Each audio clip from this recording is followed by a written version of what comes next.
It was Friday and I just dropped off my Volvo to be serviced. I decided to have the service guy take me home instead of back to the office. He would drop it back to me on his way home. It was a warm late spring afternoon, and there was some yard work waiting at home that made my decision for me. We have a large backyard and I was on the back property line raking leaves when I saw my brother's red Corvette pull into our driveway. Great, I thought. The only time he comes here is to borrow something that he seldom brings back. As I got near the driveway, I heard my son Sam call out, "Hey Dad, what brings you to the land of chickens?" Dad? Why did my son call my brother Dad? And why is this the land of the chickens? My brother responded, "I'm bringing back Uncle Joe's circular saw. I accidentally cut the electrical cord. He needs to get it fixed so I can finish my project at home." Is Clueless Joe around? Clueless Joe? My name is Joe, and I hardly think of myself as clueless. Maybe I am? Maybe I should just stay on the outside of the garage and listen to this offensive conversation? Of course, I turned on my cell phone to record the conversation. Sam spouted, "Clueless car isn't here. He rarely comes home before 5, and I try not to spend much time with him anyway. So, no, I don't think he's home. Say, now that school is out, when am I going to be able to spend some time at your place? It's a lot more fun than being around here. I'd love to have you come and stay, but your mom wants to spend as much time as possible with you. You're her only child, and as you leave, she'll be lonely. Give her some slack about this. She's supposed to spend some time with me Thursday afternoon, so I can ask her about you staying a week or two with me this summer." It was chilling to hear my son ask, "Why doesn't Mom divorce Clueless and move in with you?" I didn't know she regularly spent afternoons at his house. Oh no, things started to come together that I didn't like at all. Maybe I am clueless? My thoughts of what was happening were crushing on me. Eric bragged, "Ever since I got her pregnant with you. I've asked her that monthly. She says, no, you are a great sex, but you'd be a lousy husband. I have a husband that I really love and cherish. Every moment with him makes me feel like I'm the luckiest woman in the world. Granted, my orgasms with you are earth-shaking, but he makes me feel loved. I love him, and I certainly don't love you." That, my son, is why she won't divorce Joe Tyndall, but will screw Eric Tyndall every once in a while. I've got to go now, but I'll see you at your grandparents' tomorrow at noon for the annual family birthday party and Memorial Day lunch. At this point, my legs turned to spaghetti as I slid down the side of my garage wall into my hosta garden. My world was shattered. My son not being my biological son was gut-wrenching. My wife getting pregnant by my brother, then screwing him with regularity, was overwhelming. Somehow, I stumbled back to where I was working and sat on the rope swing. A swing where I spent many hours pushing my son to his delight. I sat on this swing and cried until I had a huge mud puddle at my feet. What was I to do? Before I did anything, I needed to assess my entire situation. Then I thought of my redemption, the DNA test. Several years ago, Carol, me and Sam all took the 23andMe DNA test. How could that be incorrect? But what if Carol threw away my test and put Eric's saliva in a test tube with my name? That would hide the real parentage of Sam. What a despicable thing to do. They threw away my legacy and replaced it with that a-hole's, purposefully denying my right to know I wasn't the father of a boy that I so desperately loved. When that thought of redemption was disregarded, I needed to take stock of my present world. My name is Joe Tyndall, and I'm 43 years old. I don't weigh much more now than I did in college, 175 pounds. I'm slender and wasn't a jock in high school or college. My specialty was running, and I excelled on our high school track team. Now the distance running I used to enjoy is interrupted by family and work obligations, but I still get a few miles each week, sometimes running in a 5K or 10K event for charity. Employment for me is the dual role of Chief Finance Office and Chief Operating Officer at Tyndall's Machine Company in my hometown. My great-grandfather started as a blacksmith sharpening plowshares and putting iron rings on wooden wagon wheels. Grandfather Tyndall and my father Edward followed suit, with each of them adding the newest metal working machinery of their times to the business. Now we do precision parts for the aerospace and metal replacement parts industry. My father Edward is president and brother Eric is the chief marketing officer over the 50-person business. Dad didn't go to college but attended the best trade school available at the time. I have bachelor's degrees in industrial engineering and accounting, thus being CFO and COO. Younger brother Eric's physical structure was the exact opposite of me. He is 6 feet 3 inches tall, 5 inches taller than me and over 50 pounds heavier. He was the consummate jock, large, loud, arrogant, and a real bully. He was a crowd favorite as a running back in high school football. A small college scholarship paid his way through school while I had to work and get school loans. The only reason he graduated from college was because instructors kept passing him to keep him eligible for football. Eric's degree in physical education was of no use to him or any other employer, so he started working for Tyndall as a junior mechanic. Much of our work requires precision, and this was not his suite. Instead, he used his name recognition to open doors to new and existing customers. He couldn't discuss the finer points of our business, but he had a great ability to bullshit his way to keep the customers happy. Don't get me wrong, he was good at his job and beneficial to the company. Just like every other multi-generational company, we had our disagreements. An example was when Eric wanted a commission on new sales.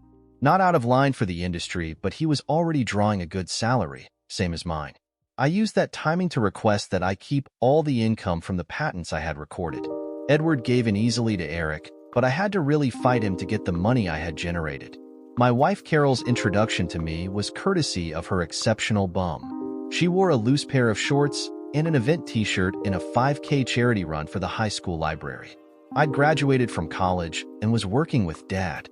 I'd seen my fair share of uncovered female gluteus maximus during and after college, but this one was special. The rear view of her included a narrow waist flaring out to 2 perfect-sized, muscular but cheeks. I hadn't even seen her face yet, but I thought I was in love, temporarily anyway. With my running times, I could have stepped in front of her, but I preferred this starting position. When the starting gun went off, I followed her bobbing ponytail until she was far ahead of me enough to examine her hind parts. There were a-hole perverts that put themselves between me and her to enjoy the view. By the end of the first kilometer, I was her only admirer on the race course. I calculated that her front side was as good as the back as I noticed bystanders watching her shirt bounce up and down with every step. One of the runners in front of her dropped his water bottle, and she tried to step around it and started to stumble. I quickly moved up to grab her arm and stabilize her. She grinned and said, "Thanks. I really didn't want to fall on this concrete street. I am Carol." "Hello, Carol. I am Joe. Can I run with you? Just to rescue you from falling." She grinned at my request and said, "Sure." That was the start of our relationship. Carol had her degree in secondary education and was working as an English teacher. A year after we met while running, we were married in Carol's home church. After 2 blissful married years, we decided to start our family. In spite of repeated lust-filled evenings and weekends, Carol didn't become pregnant. Diets were changed, intercourse in different positions were attempted, and a thermometer was constantly available to gauge the exact time for fertilization. Our whole lives were guided by getting my sperm to meet up with her ovum at the perfect time. Neither of us really wanted to be tested for fertility at this time. Maybe in a year or so, but not now. I was heartbroken as I wanted to have at least 2 kids, no matter what gender they were. Both of us relaxed and returned to having sex for the love of it and each other. Just a couple of months later, Carol missed her period, but didn't want to jinx it by telling anyone, including me. When she missed the second, I was ecstatic. I was brought up with the idea that family was one of the most important factors in a person's life. The Tyndall family had been in that community for over 100 years. Photos of the generations at our parents' house displayed the pride we had in our family.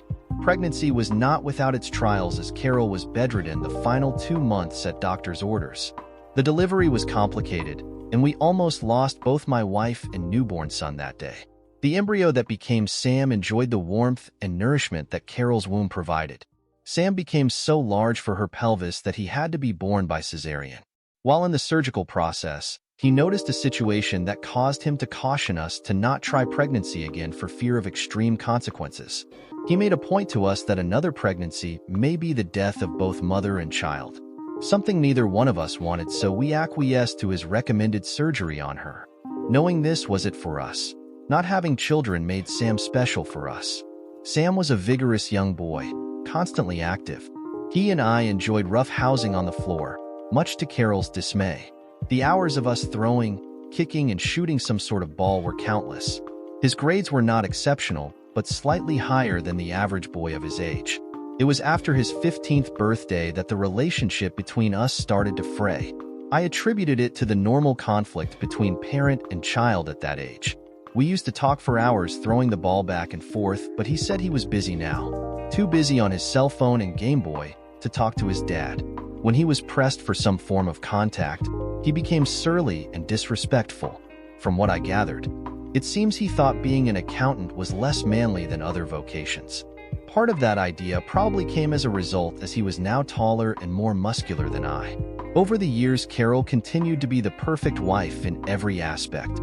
Between her knowledge, intelligence, and total dedication to her vocation, she was now principal of McKinley School, a school that was designed to give special attention to students that were having a difficulty in applying themselves to schoolwork and having interactional problems with others, example fighting.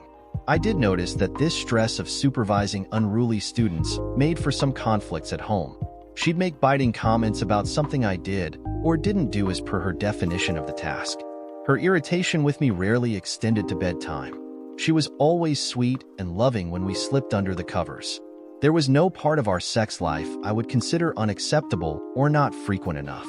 So, I was dumbfounded when I heard my brother telling Sam that he was Sam's father and he had regularly screwed Carol for over 17 years. No way, I thought. But what did I really know for sure? Creating the biggest doubt for me was how Sam had the same body frame as both Eric and Edward. I'm the odd man out on genetic similarities. Something didn't feel right, either in my head or in my stomach as I contemplated the possibilities. That evening I watched Carol like a hawk after a mouse. There were absolutely no overt signs that she was having an affair. Dinner was lively and enjoyable. Sam left to go pick up some friends in his car and see a movie, or whatever they do until 11 p.m. With Sam out until 11 p.m., Carol and I started the kitchen cleaning. She asked me to start loading the dishwasher while she went to the bathroom. When I turned around, the only thing she had on was a lace apron. She acted like nothing was odd and told me to hurry up, get to work as I have plans for you tonight. We laughed and played as we touched each other until the kitchen was clean. Then it was up to bed where I was treated to some of the best sex I have ever had. I watched her close. She was enthusiastic and very responsive to my every touch. Her belly always heaves, and her neck flushes red just prior to her orgasm. Both those body parts were heralding the big O for her. Not a single clue of faking her burning desires. Post-orgasms, we cuddled and expressed our undying love for each other. The next morning, Saturday, we were to leave to have lunch at my parents' house in honor of Edward's 70th birthday. Carol didn't like to ride in my Volvo, and Sam wanted to go by himself so he could leave early. We did what Carol wanted. We all went in her Lexus. As we walked in the front door, my mother, Sally, proceeded to hug us in order. Carol, Sam, then me, the same order for Edward. Next, I was looking for the interaction between Eric and Carol. Eric happily hugged Sam, then held his arms out for Carol's hug. A hug that was enthusiastic on Eric's part, but lifeless from Carol. In fact, I thought I saw a look of boredom and exasperation on her face as he rubbed against her. That was not the reaction I expected between lovers who had been screwing for 17 years. Me, I got a hand clasp and chest bump from Eric.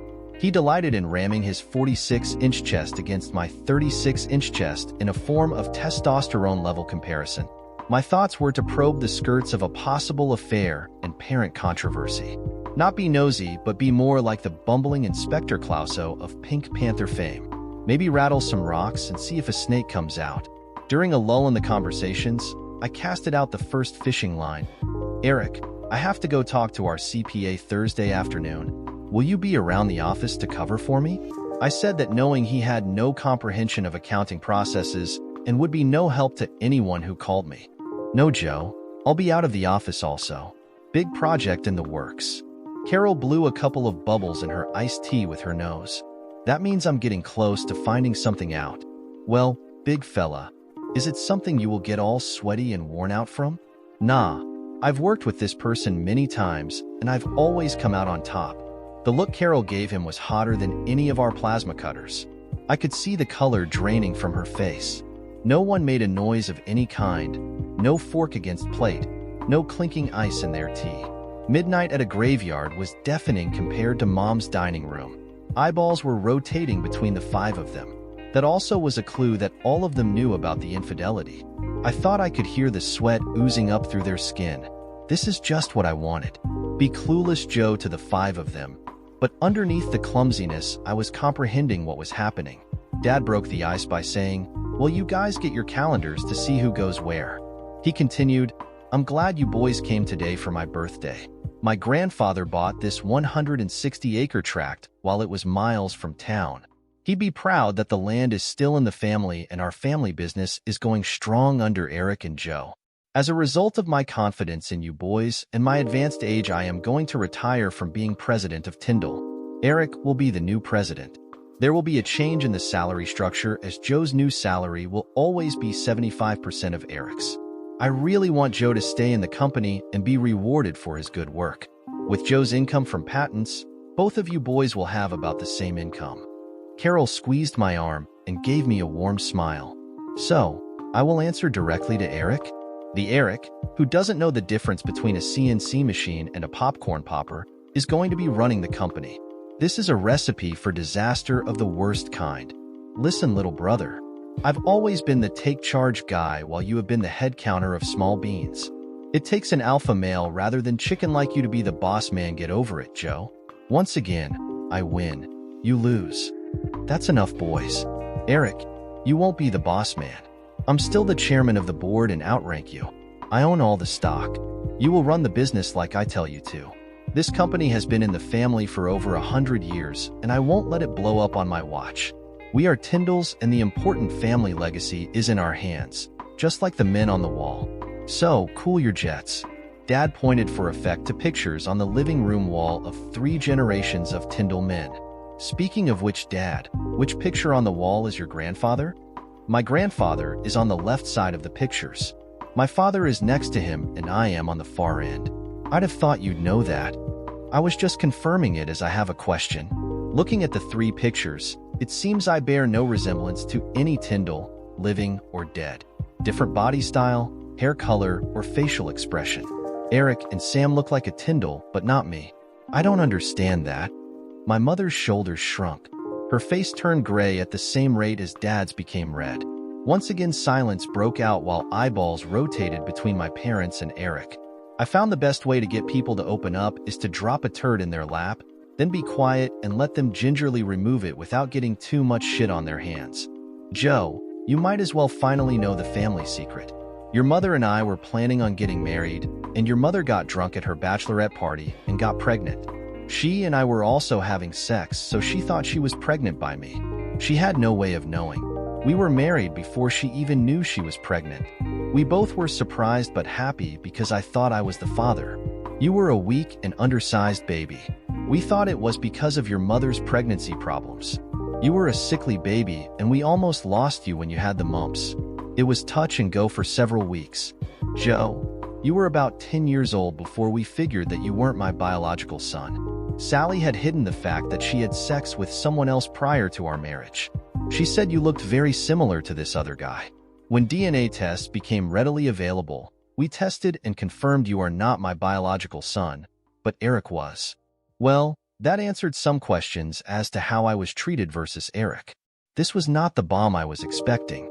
I was fishing around to find out about Sam's biological father and got this slapped in my face. This had turned upside down on me. Not much I could do about it now, but I now had more questions. Mom finally spoke and said, "That doesn't mean we don't love you as much as Eric. We raised you as our son, and both of us still consider you as our son." That was nice to hear from her, but what does this have to do with what I heard Sam and Eric saying? "Okay, Dad, that explains my body type. Why doesn't Sam have my body type instead of like you and Eric? There's another turd for them. Joe, you and Carol were trying so hard to have a baby it became stressful for Carol. She thought she was a failure to you and came to ask your mother for advice.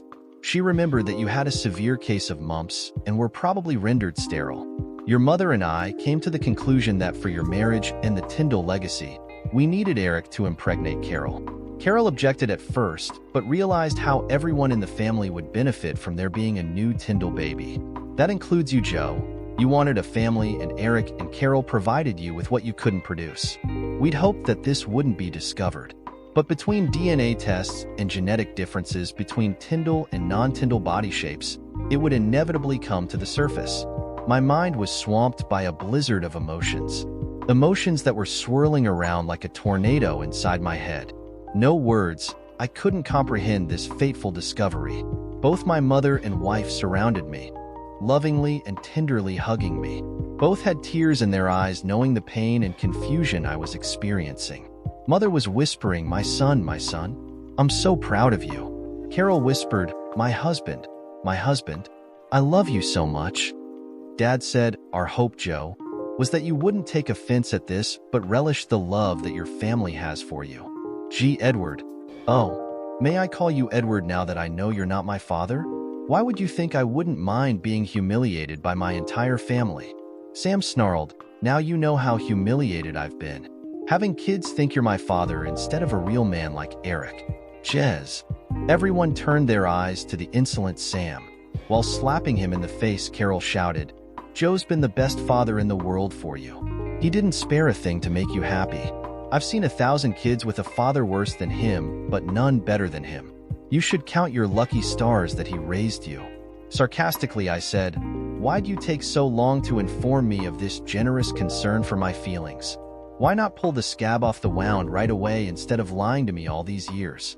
I'll bet you had some jolly laughs behind my back as I bragged about what a great son I had. Instead, you nicknamed me Clueless Joe." Once again, the center of the universe is silent. "We couldn't tell you that, Joe. It'd be too hurtful for you, and we hoped no one would find out. Plus, we needed you at the plant. You are the brains and the ingenuity of the entire operation. We'd be lost if you got upset and left. Also, we couldn't afford to pay anyone as good as you. We had a headhunter give us a range of salaries for CFO and COO, and he said it was more than double what we paid you. This is too much for me to comprehend. You encouraged my brother to breed my wife for a Tyndall baby, not mine. You keep me working at under peer rate just so your profits and dividends would be better. You made me think that I'd be running the show one day, but Tyndall blood is more important than competence. I can't believe what you've dumped on me today. Next thing I know, you'll be telling me that my precious wife is still screwing that a-hole brother of mine. Here it comes, the big reveal. Will she or won't she tell me if she still screws Eric? Maybe she'll just lie like she's been doing the last 17 years. Once again, the room was bereft of noise. Eyes rotated between the co-conspirators, yet no one denied the mortal sin. A meek voice finally moaned, "I'm sorry, Joe. I'm really sorry, but you have to understand the tension and stress I have at my job. I don't love him. I loathe him for what and who he is. However, I need him to keep me from going insane." With that, she crumpled to the floor. My left foot started to make a move toward her to comfort her, but the rest of my body said stop.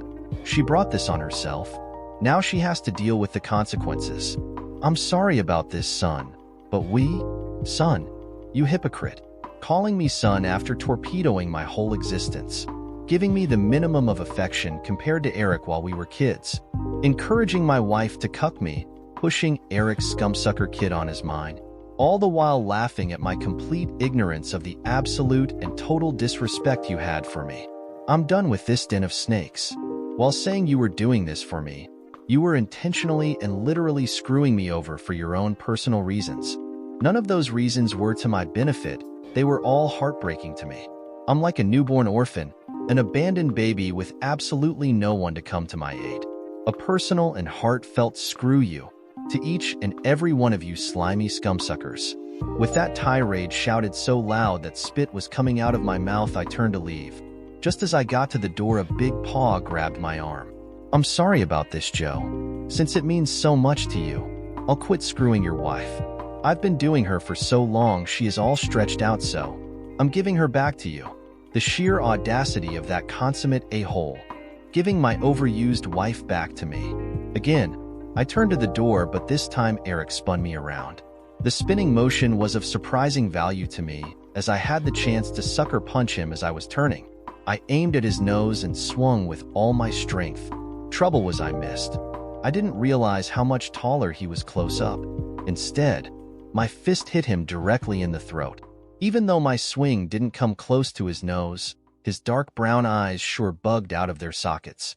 His normal sarcastic comments were reduced to ack, whack, and other guttural sounds. He fell to his knees, holding his throat, staring but not seeing anything. Here was my one last chance. I stepped back and swung my leg as hard as I could to the underside of his testicles. It produced my desired effect. A blood-curdling, undistinguishable scream pushed its way out of his collapsing throat. Carol and Sam rushed to him, but with different emotions. Sam was trying to comfort his mother's breeder. Sam turned to me and shouted, "You scumsucker."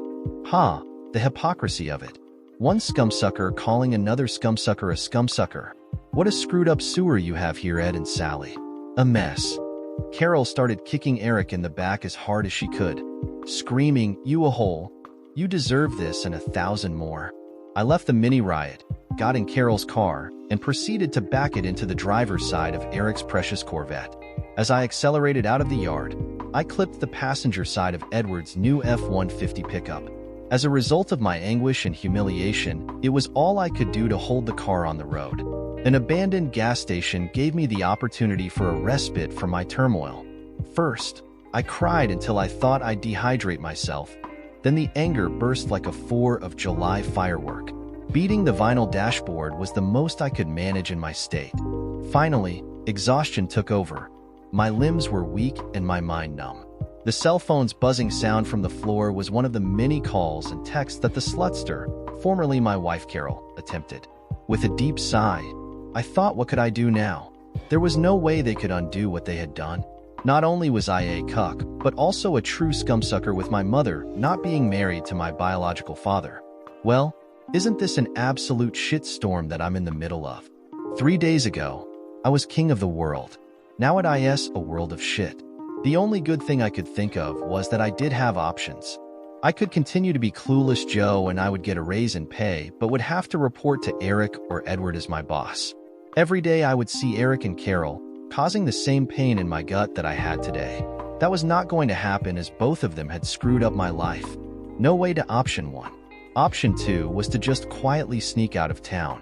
Let everything just continue around the Tyndall family with one chair at the table being empty. That's an idea, but they wouldn't care. They didn't care about me when I was here. Why would they care when I wasn't there? Option 2 was not for me, but maybe I could blend option 2 with option 3. Option 3 involved me participating in the family of snakes, but not to their benefit. Make them regret every cheating, lying, stealing, and humiliating thing they did to me. Yeah, I like door number 3. The only thing holding me back now was I was 20 miles from my house, so I needed to move on. The slutser's damaged car was left in the yard, not the driveway. My computer and all my important paperwork were boxed and loaded to my Volvo. Clothes I would need for the next few months were put in my car. All other clothes and stuff I wanted to keep but didn't need right away were put in Sam's 2017 Acura. Sam's dog Bullet wouldn't leave me alone as I effected my escape. He was making the noises like he wanted outside. He was always a pain in my bum, and I'll be glad to be rid of the poop scooping, feeding, and walking of a dog that never liked me. Bullet did provide me a real nice parting favor by taking a big greasy shit next to the house. While laughing, I scoped up the steaming excrement and took it into the master bedroom. On our marital bed was the bed cover that my mother and grandmother made for us. It was called the wedding ring quilt as it had different wedding ring prints on most of the squares. Other squares were made from clothes that Carol and I had worn as kids. Our names and date of the wedding were stitched into the squares. It was a memory box of cloth. The perfect spot for the steaming dog shit to have a place of honor in this house. The final ingredient was my wedding ring on top of the dog shit. No doubt Carol will recognize the symbolism. All the wall pictures of the slutster and Eric's son were stacked on her cherry wood dining room table. After putting a towel over the pictures to protect myself, I grabbed a hammer.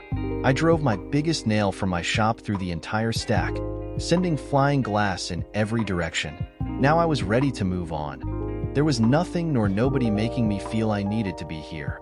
My loaded Volvo drove me to an extended stay hotel on the other side of town. After unloading my car, I drove to the airport and put the Volvo in extended parking and rented a Hertz car. My plan was to never let the snakes find and harass me. The rental car took me to my new base of operations. An Uber driver drove me to retrieve Sam's car so I could put it in a storage unit. When I get resettled, I'll unload the car and sell it. After all, it was in my name as a result of Sam not being insurable after his speeding tickets. A dinner of pizza and beer delivered to my room kept me from being seen by anybody. I didn't want to go out as I had projects to complete. Projects that included moving personal funds so no one but me had control. Joint credit cards were paid off and closed. I left her the amount of her last 2 paychecks in the general account and took the rest. Sam's going to have to study harder as I pirated the entire college fund I had saved for him by my monthly withdrawals.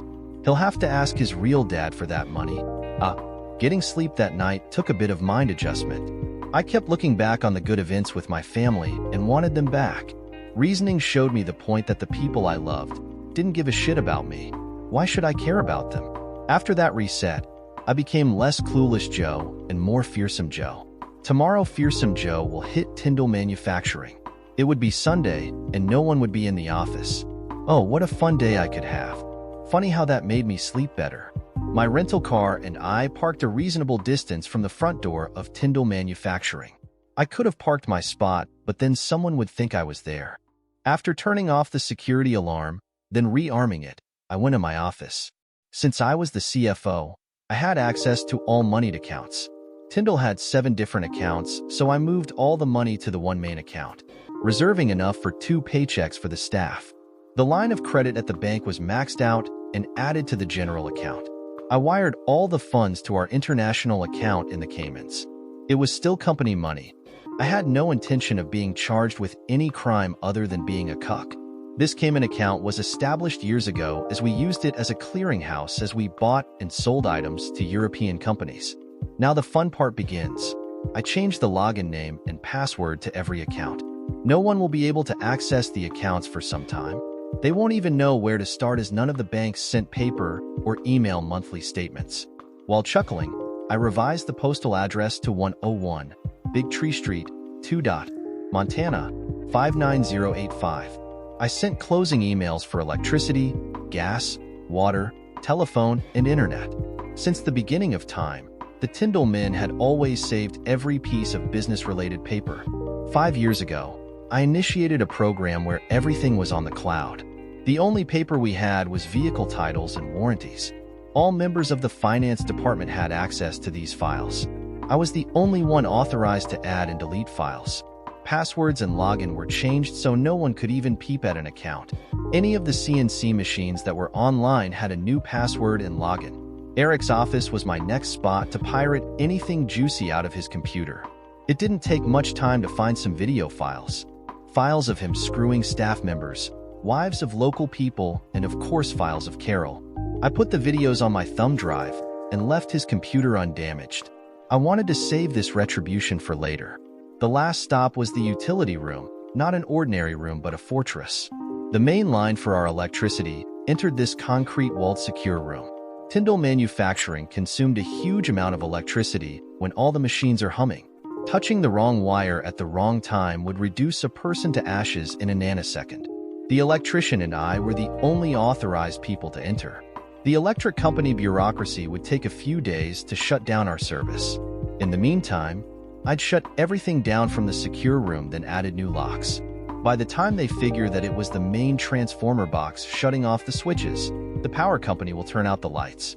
It will take a lot of work to open that extra heavy door. The keys to this room, as well as all the other keys for rooms, cabinets, stockrooms, trucks, offices, and machines, were all thrown into a bucket of cleaner fluid that would clean off any identity where the key belonged. It was sad to walk out of a building that I grew up in and wanted to make it my one and only workplace. Being considered the president with Sam coming behind me to run the place was one of my dreams. Those dreams were turned into nightmares, just like most of my other dreams. During my tenure at Tyndall, I had attended most of the industry conventions.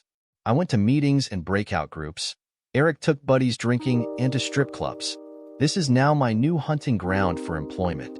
There was no need to open any of the voluminous texts or phone calls or emails sent by my formerly wonderful family. The words were just repetitive. We love you. We're sorry you were upset, but we did what we did for you, not against you. Not to hurt your feelings. Please sit down with us, or just your wife, so we can explain everything better. My mother pleaded that Edward forgave her for getting pregnant with me, and they stayed married. Why couldn't I do the same with Carol and Sam? The number 17 blasted its way into my brain. Because Carol was screwing him for 17 years.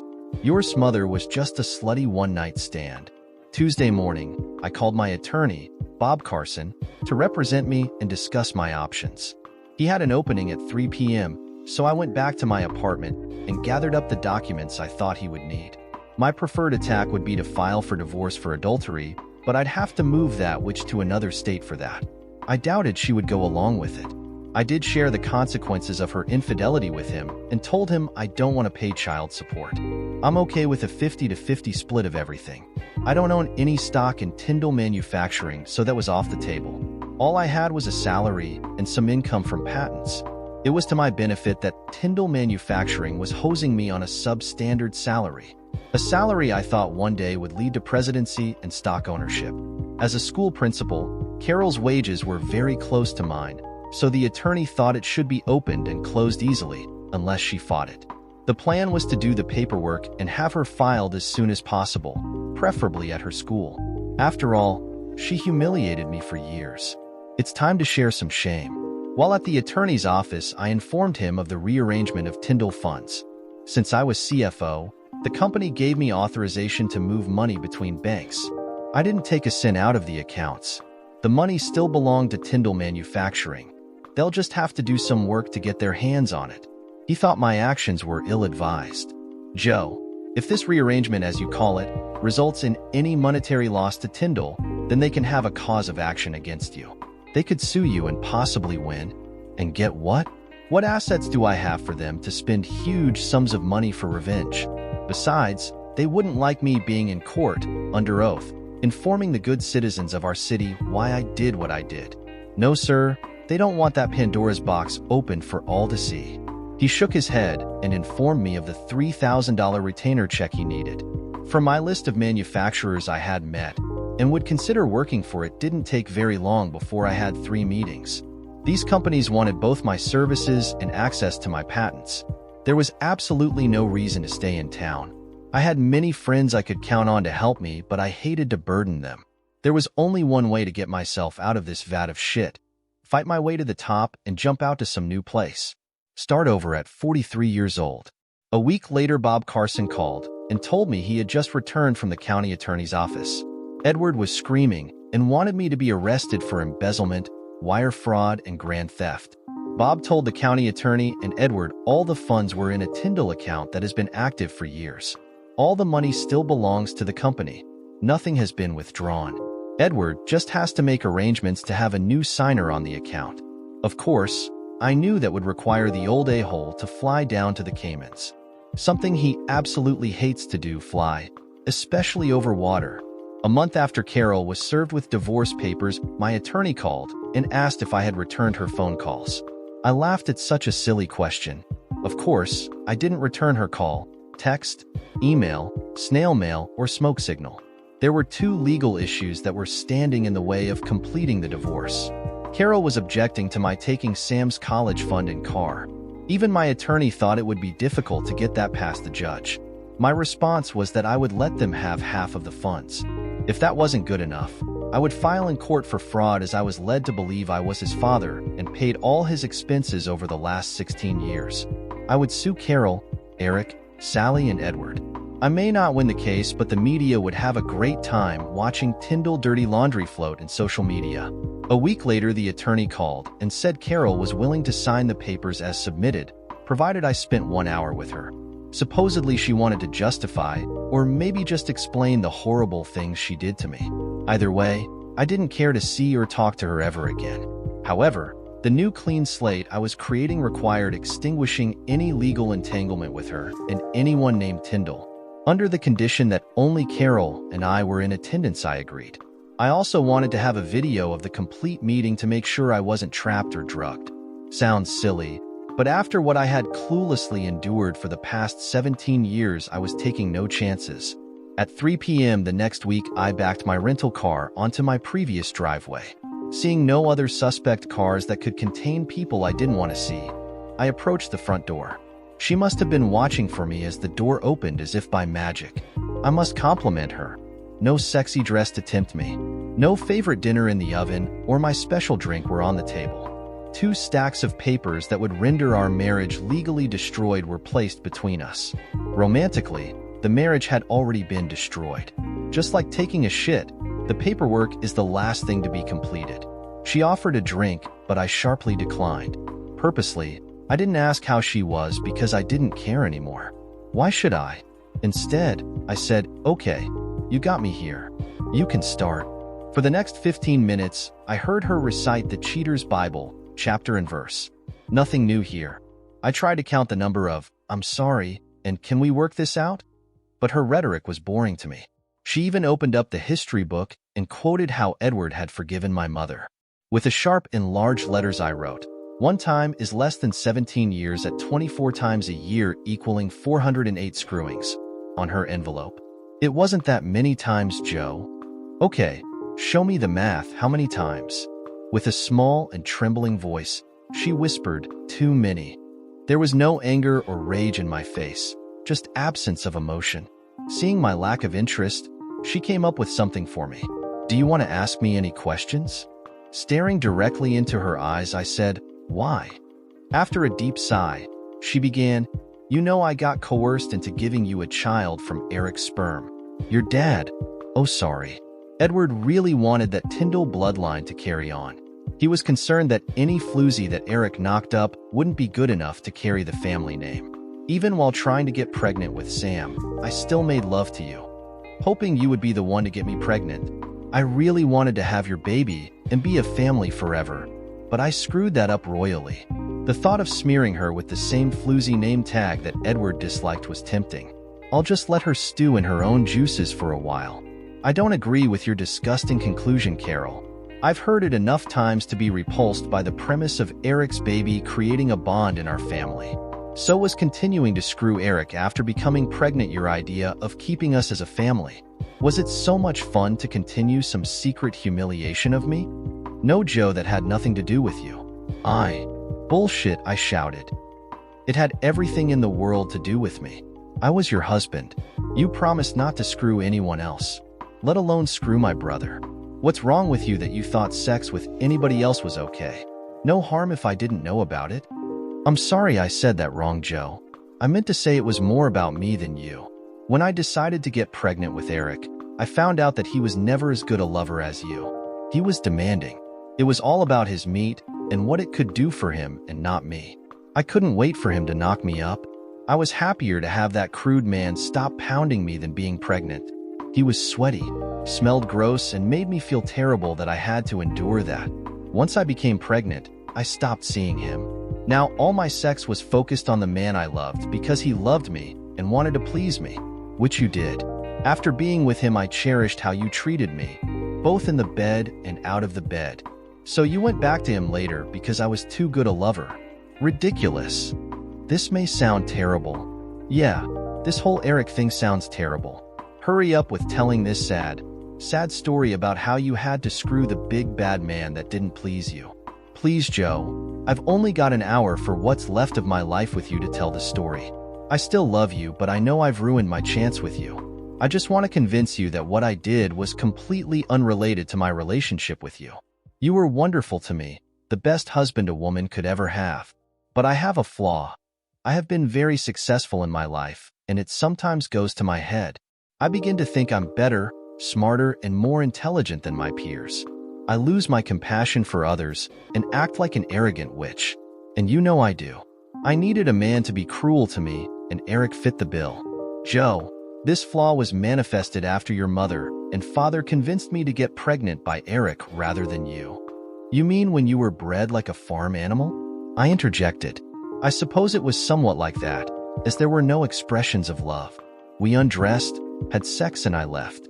No post-sex cuddling, kissing on the lips wasn't permitted. I found that I enjoyed sex, not the loving, tender sex we had. My world would consist of his large tool slamming into me with unbridled passion as my hair was pulled back so I faced the ceiling. My husband, My school and my family did not exist. Only the fireworks inside my skull and raging heat in me. After we both came, I would shower, get dressed, and walk out. Not even goodbye kisses. No timetable for the next sex session. I would contact him only when I needed rough, raw sex, and only then. Sometimes it was twice a month. Sometimes there was a 3-month gap. It didn't matter to Eric how often I came to his house. To sum it all, Joe, I went back to screwing Eric because it humiliates me, and I need that to take me down from my high horse and not be so conceited. Rough sex was what I needed. Not because you were a poor lover, but I had a need I could not control. Besides, I was embarrassed to have you treat me like I wanted from Eric. You are a very tender, loving person, always treating me like your queen. I was using him instead of a therapist to modify my superiority complex. Looking back at it now, I made a big mistake, and I'm sorry I hurt the best man I have met in my life. One day, when this is all behind us, I hope you will remember the moments we were happy together. That's a pretty far-fetched story. At least I know most of the facts, or do I? Quietly, she said, yes, you know all the facts now. Do I really know? Let's find out what I don't know. When was the last time he screwed you? The last time I was with him was when I was kicking his kidneys after the terrible time at your parents' house. I presume he didn't use a condom? Head shook a no. Did you ever think that Eric's wonder dick could give you a STD? Another shrug was the only answer. Did we ever have sex on the same day as you screwed Eric? She grew pale at this question. I always douche there, and then again at home. That didn't answer my question. How many times, Carol? Not many, Joe. But there were times you really wanted to make love to me, and I hated to turn you away. Those days I told you I'd rather suck you off, and you not go down on me. Now that you've danced around the question, let's get to the real truth. Did you ever give me sloppy seconds? I didn't keep track of that. I didn't want to do that to you, but there may have been a few times over the years that it happened that way. I've no way of giving you a number, but it probably happened. The lasagna I had for lunch at Mama Anna's Ristorante was now boiling like the lava of empty Vesuvius. The thought that I had sloppy seconds was too much for me to control. Just like Vesuvius, the hot lava came roaring out of my mouth, full projectile vomiting. Suddenly, the table and Carol were soaked with my undigested previous meal. I stumbled to the door while leaving a trail of small chunks of meat and pasta. The sobs coming from Carol stung my ears. I guess she didn't like puke on her carpet and her dress. Too bad. My attorney had to reprint the documents as no one in the courthouse would touch them. 2 weeks later, the divorce was signed with me retaining half of the college fund and car proceeds. She gets the house until scumsucker Sam finishes high school. I'm sure he was pissed off. But since he no longer wanted me in his life, me and all my money exited too. Since I had not fathered the ungrateful scumsucker, I refused to pay child support. If required by the court, I'd change the filing to adultery and sue all the Tyndalls for fraud. No one wanted that shame. I was already ashamed to be a Tyndall. During my self-imposed hibernation, I was at a quandary about reviewing the video files I had downloaded from Eric's office. I was still not over knowing about Carol's adultery, let alone be composed enough to watch two people I hate sex. Each file had a name, and I had the chills as I saw the name Sindra on a relatively small file. Sindra was the name of the wife of one of my best friends, John Brown. John was 2 years ahead of me in high school, but we had little contact as he was a big jock and I was a nerd. But this nerd was selected to help the jock get through his required English class. He excelled in his science and math classes, but was stumped in English class. Over the semester, we became friends until he left to go to a small college on a football scholarship. After his college graduation, he returned to our town to be near his aging parents. He approached me about employment, and I was pleased to see the emphasis on the types of math and engineering that would work well in our shop. On my recommendation, he was hired, and we resumed our friendship. A couple of years ago, John and Sindra hit a very rough spot in their relationship.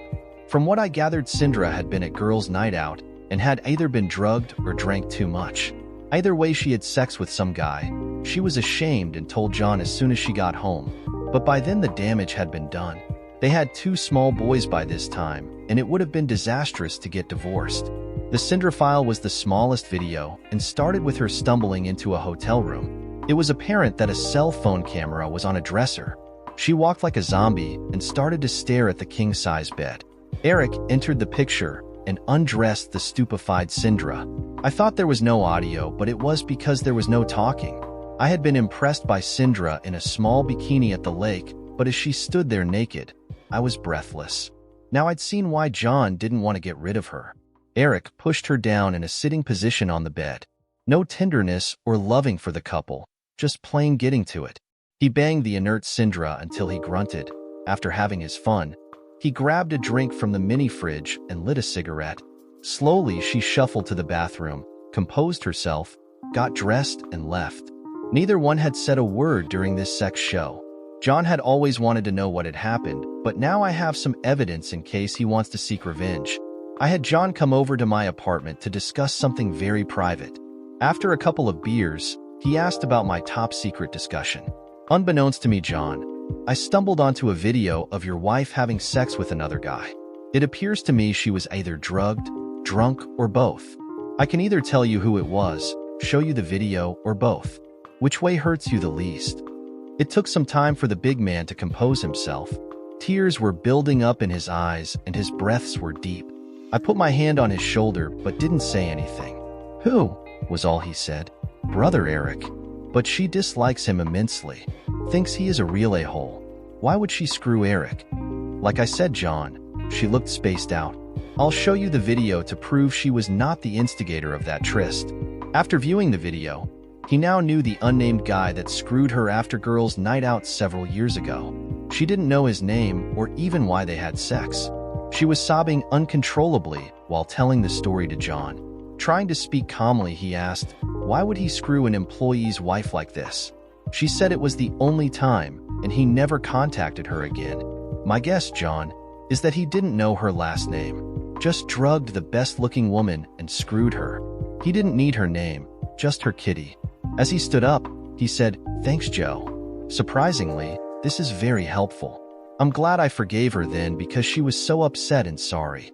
Now I know the facts, but I don't know if I will share this with Sindra or not. I'll just have to play it by ear. Can I have this video, Joe? You sure can. I think it's the only copy. Would you be upset if suddenly your brother suffered some accidents in the next few months? Be my guest. It'll work in my favor, as I've already kicked his nuts once, so I'll be a suspect. Make sure I know the time, so I have my alibis in place. Thanks, Joe. You're like a brother to me. Yeah, and you're way better brother than I was assigned. We hugged, and he said over his shoulder, keep in touch. I didn't spend much time reviewing the videos of Carol and Eric, just not worth the effort. It just screwed up my mind. The time came for me to just destroy all of the videos with Carol's name on them. I didn't want to see those 2304s ever again. As I was deleting the files, fate intervened and had me hit play instead of delete. It was more disgusting than I could have imagined. Carol was on her knees, facing the camera with a euphoric look on her face. Well, she didn't lie to me when she said her husband, family, friends, and school escaped her mind as Eric would screw her. It was obvious she was enjoying the hell out of this. Of course, she barked like the witch she was. The woman of my dreams and love of my life, debasing herself this way was devastating. This scene erased every good thought I ever had of her. John came over for a beer 2 weeks later to thank me for answering some awful questions that had been tormenting him for years. Also, to thank me for proving to him Sindra was sexually assaulted, not having an affair. He had an idea that he would use the remaining recordings to destroy cheating wives and assist husbands who had been devastated by Eric's indiscretions. I gladly surrendered the remaining disgusting videos to him. My casting of nets for a new employer was working well.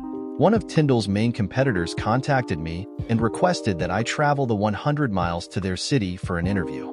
This was the first flash of happiness for me in some time. Of course, I made myself available at any time and at any date they wanted to meet.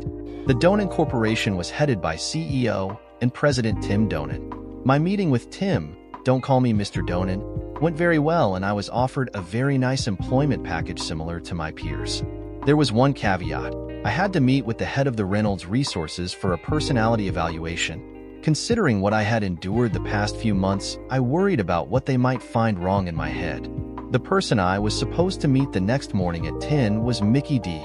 Reynolds, the owner. Reynolds Resources did more than personality evaluation. They also did all the HR duties, employee recruitment, corporate governance, and reporting for Donen Manufacturing.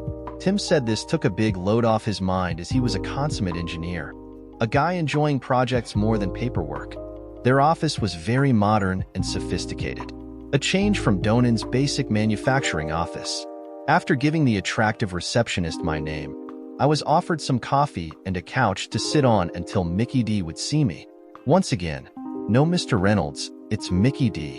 To my surprise, Mickey D was actually Mickey D, a very attractive woman, probably in her early 30s. She didn't seem surprised that I was stumbling for words as we shook hands, a firm but feminine grip that I found very pleasing. We spent the next couple of hours discussing my traits, preferences, and philosophy of engineering. Our conversations were polite and very pleasant. Delicately, she went into the reason why I was leaving the legacy job I had at Tyndall.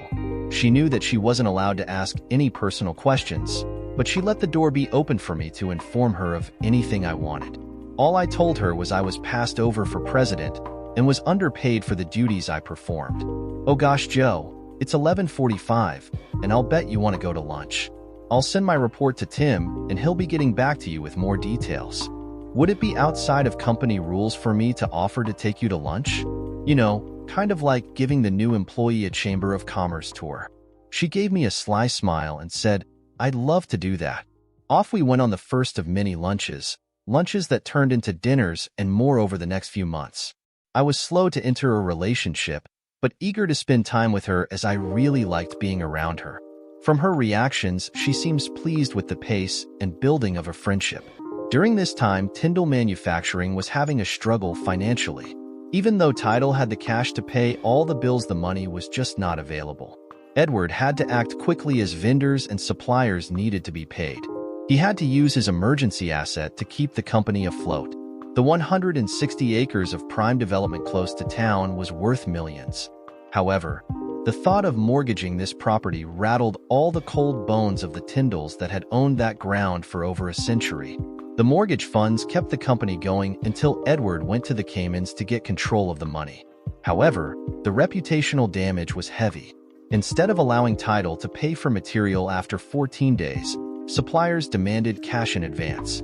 This severely damaged their working capital, and the mortgage was not paid off as the Cayman money made it back to the States. Gradually, the details of the explosion in my personal and business world came out to Mickey D. She was very understanding as her world suffered the explosion created by a UPS truck that ran over and killed her husband 2 years ago. He was the founder and brains behind Reynolds Resources. She worked with him and held the business together after he was gone. Meanwhile, John told me that somebody attacked Eric in a dark bar parking lot. After being the recipient of several strikes by a steel pipe, Eric was begging for mercy. Laying on the ground, he reached up with his right hand. The attacker grabbed Eric's middle finger and busted it all the way back until he heard bones breaking. After a shriek of pain, Eric passed out and missed the admonition of the attacker. That's for sticking your finger in my wife. My job at Donen created a great level of happiness in my life. I settled in, and since I didn't have a non-compete clause at Tyndall, I started pirating the best customers they had. They knew I had left the company and were happy to receive my contact information. I wasn't the salesman that Eric was, but I knew what they needed and how to produce it better, faster, and cheaper than Tyndall. All Eric really knew about our products was that they needed to be paid for by somebody. Eric wasn't getting out much to call on customers. It seems he kept getting hurt one way or another, usually after he was leaving a bar. 6 months later, and after the divorce was final, the relationship with Mickey D was wonderful. Besides being beautiful, loving, smart, and caring, she was fun to be with. After many dates and growing closer together, our evenings ended up being more physical. Not rough housing, but lots of touching, rubbing, and kissing. One evening, it was apparent to me that Mickey was acting like she would enjoy being in bed with me.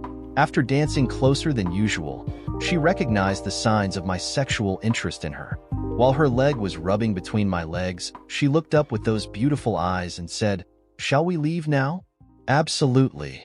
Then I kissed her with more passion than before. We couldn't keep our hands off each other on the way home. It was almost dangerous. But when endorphins are flowing, how could we stop? There was no button popping, shirt ripping contest as we slowly undressed each other in her bedroom. Both of us had our hands in unfamiliar places. Breathing and heart rates were ascending. And then? "Did you bring protection?" she whispered in my ear. "No, I am sterile. That's why Carol had Eric's baby." "What did the doctor tell you about being sterile?" "No doctor. My mother said I had the mumps as a kid, and that's why I couldn't get Carol pregnant." "No doctor? The mother who lied to you about who fathered you and encouraged your wife to screw your brother? If I was you, I wouldn't believe anything she said and get your own doctor's opinion. Now I'm ready for some great sex." By morning I had sex at least 4 times, and believed she had quadrupled that number. After we had expended all of our sexual energy, the topic of my fertility came up. I promised to go to a fertility specialist and have my sperm tested. Of course, I'd have to wait a week until my body regenerated anything close to the sperm inventory I shot this weekend. After a humiliating turn in the jack-off booth at the doctor's office, I was told to come back in a week for the results. Since this topic was of interest to Mickey, I asked her to attend the next doctor's conference. The doctor didn't take very much time with us to say I was not infertile. My squadron of baby makers only totaled 25 million, while the average is between 50 and 100 million swimmers. The mobility of my swimmers also met the average mark. He said that unless we were desperate to have a baby right away, he would recommend going about life with no worries about pregnancy. Maybe some vitamins and no excess drinking would give a small assist. The best way to get pregnant is to not try excessively hard to get pregnant, was what he recommended. It's like a game of roulette with your ball, sperm, hitting your mate's red or black ball pocket, egg. Your diminished number of swimmers have just not met up with her egg. Your odds are slim, but not impossible. Mickey D went back on birth control while I sported a condom for a couple months. We thought it would be time to get a place together. Since it was nearing Christmas, we would wait until after the new year. But first, she wanted me to meet her parents. She had told them she was dating a great guy, that's what she said anyway, and they wanted him to come to the house. This may be the beginning of me having an actual family again. I was a little nervous as we drove up to a large but unpretentious house. Just as soon as the door opened, Mickey D stepped in front of me and grabbed the man in gray slacks and red Christmas sweater. She made a quarter turn to the right and said, "Daddy, I want you to meet the man I love, Joe Tyndall. Joe, meet my father." There I interrupted her by saying, "Mr. Donan, Ops Tim. I didn't know she was your daughter." "Wow, I don't know what to say." "Say, nice to see you, Tim, and come into the house." "Why didn't you tell me Tim was your father? Don't you think that would be something I'd be interested in?" "Yes, Joe, and that's why we didn't want you to know that. I wanted to know if you were interested in me or my inheritance. Also didn't want you to take any flack from the employees about you having a relationship with the boss's daughter and only heir to the company. Like me, she had a younger brother, but he died when he was only 16 years old. So, what does my being asked to have a Christmas dinner with your mother and father mean for me? Is this personal, business, and does it affect our relationship?" "Joe, it means I love you and want you to get to know my family. Business is separate. Since you've told me you have no family, I'm asking you to have Christmas with my family." "Okay, now I know about Mickey D. The D is Donan. I truly am clueless. Aren't I?"